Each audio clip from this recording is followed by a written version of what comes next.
রাতের হাইওয়েতে প্রায় 20 কিলোমিটার পিছু ধাওয়া করে বারবার গাড়িতে ধাক্কা মারার অভিযোগ। গাড়ি উল্টে তরুণীর মৃত্যু। ঘটনার পর দুদিন কাটলেও এখনো পর্যন্ত গ্রেপ্তারি শূন্য। ক্যান্সারে নেই আর ভয়, NCRI এ হবে এর জয়। আপনাদের ভরসা নেতাজি সুভাষচন্দ্র বোস ক্যান্সার হসপিটাল। মাঝ রাস্তায় গাড়ি ফেলে কেন পালালো সন্দেহভাজনরা? শুধুই দুর্ঘটনা হলে অভিযুক্তরা গা ঢাকা দিয়ে রয়েছে কেন? এখনো পর্যন্ত কেন কাউকে কেউ ধরতে পারেনি পুলিশ? সাদা গাড়ির মালিক বাবলু যাদবই ওই দিন স্টিয়ারিং এ ছিলেন। একের পর এক ফুটেজ সামনে এলেও কেন এখনো বাবলু বা তার সঙ্গীদের হদিশ পেল না পুলিশ? পুলিশের ভূমিকা নিয়ে একাধিক প্রশ্ন উঠছে।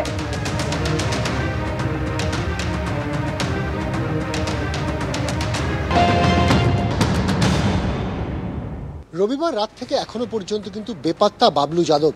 রাইস মিল মোড়ে যে দুর্ঘটনা ঘটেছিল এবং যে দুর্ঘটনার জেরে সুতন্দ্রা চট্টোপাধ্যায়ের প্রাণ যায়, তারপর থেকে কিন্তু তারা যে গাড়ি ছেড়ে পালান তা এখনো পর্যন্ত কিন্তু কোনো হদিশ নেই।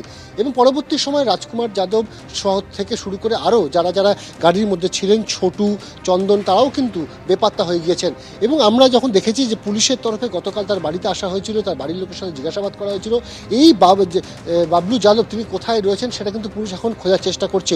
অন্যদিকে পুলিশের তরফে কিন্তু ইতিমধ্যে দাবি করা হয়েছিল যে ঘটনা ঘটেছে তা কিন্তু একটা রেষারেষির পর্যায়ে ছিল এবং পরবর্তী সময় কিন্তু সুতন্দ্রা চট্টোপাধ্যায়ের যিনি গাড়ির চালক তিনি নিয়ন্ত্রণ হারান একেবারে রাইস মিল মোড়ে এবং তারপর কিন্তু গাড়ি উল্টে যায় এবং সেখানে কিন্তু মৃত্যু হয় সুতন্দ্রা চট্টোপাধ্যায়ের। ফলত এই যে তথ্য পুলিশের তরফে সামনে আনা হয়েছে, যা কিন্তু এখনো পর্যন্ত মানতে নারাজ সুতন্দ্রা চট্টোপাধ্যায়ের পরিবার, তারা কিন্তু এখনো পর্যন্ত ইপটিজিং থেকে শুরু করে পিছনে ধাওয়া করে এই যে তথ্য বা এই যে অভিযোগ, সেই অভিযোগে কিন্তু রয়েছেন।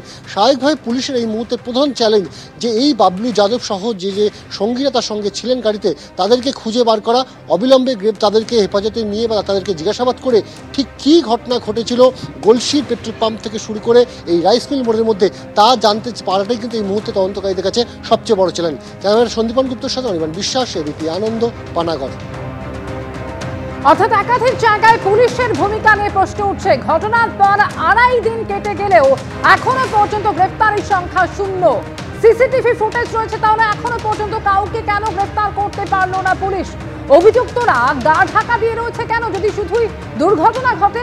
এবং মাঝ রাস্তায় গাড়ি ফেলেই বা কেন পালালো সন্দেহভাজনরা? এমনই একাধিক প্রশ্ন উঠছে। রাস্তায় রেষারেষি হয়ে থাকলে কেন তারা পালিয়ে গেল? গোটা রাস্তার ফুটেজ কি পাওয়া গেছে? এবং পুরো রাস্তায় কি হয়েছিল সেটা কি এখনো পর্যন্ত পরিষ্কার হয়েছে? অভিযুক্তরা ধরা না পড়লে কি ঘটেছিল তা কি জানা সম্ভব? রাস্তায় রেষারেষি হয়ে থাকলে সেক্ষেত্রে অভিযুক্তরা তারা পালিয়ে গেল কেন? এমনই একাধিক প্রশ্ন সামনে আসছে। আমার এটাই প্রশ্ন, যখন দেখছে যে গাড়িটা আগে বেরিয়ে গেছে তারপরে ওরা কেন তাহলে সেই পথেই আবার এগোলো?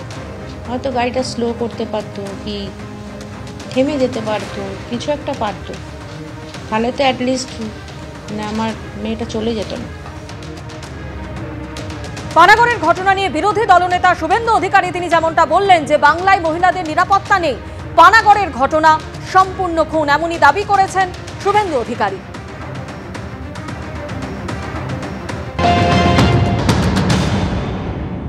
এটা কমপ্লিটলি মার্ডার, ইপটিচিং করার জন্যই মারা হয়েছে। বাংলায় মহিলাদের উপর যা ঘটছে, বোনেদের উপর যে ঘটছে, এটা টলারেবল নয়। ওর মা যা বলেছে তাকে আমি সমর্থন করি।